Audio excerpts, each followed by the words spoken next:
Welcome back.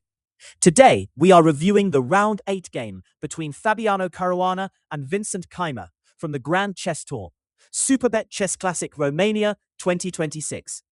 Two highly technical players, both comfortable in long strategic games, where small structural details gradually become important. The opening stays flexible for quite a while. White expands slowly on the queen side and keeps the bishop pair in sight, while black develops comfortably and waits for the right moment to challenge the center with pawn breaks.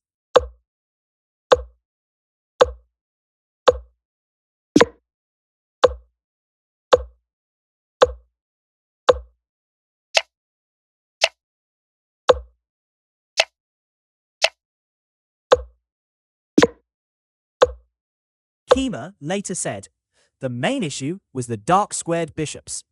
Black wants that trade badly, but every direct attempt favors white. That imbalance quietly shapes the whole middle game, because the bishops remain the most important long-term factor. Closing the center looks natural practically, but it also gives the bishops clearer long diagonals and removes some dynamic counterplay. White no longer has to worry as much about central tension changing the structure unexpectedly. Caruana essentially gets the type of position he wanted. With the center fixed, the bishop pair becomes a stable asset rather than a temporary initiative. Keymer considered a tactical solution with knight to d4 earlier, but rejected it over material concerns. White steadily increases pressure on both flanks without rushing.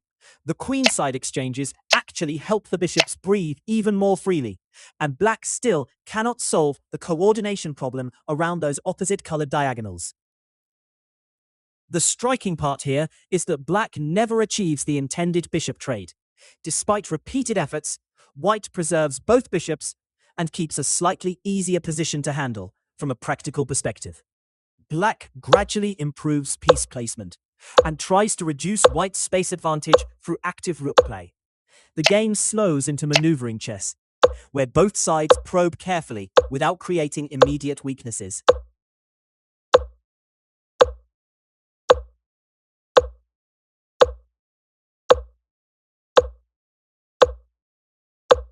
Keymer pointed to this moment as the turning point.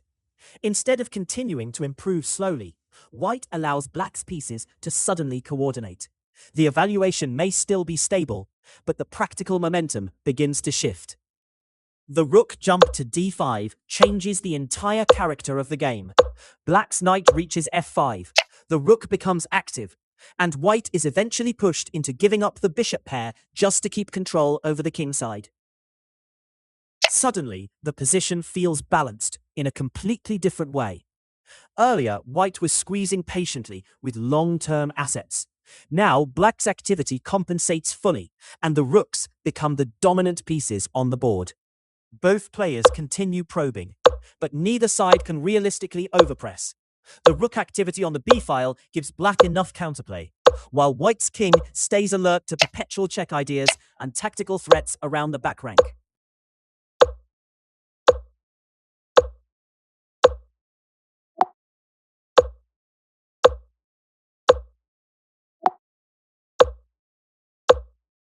The repetition reflects how accurately both sides adjusted once the character of the position changed.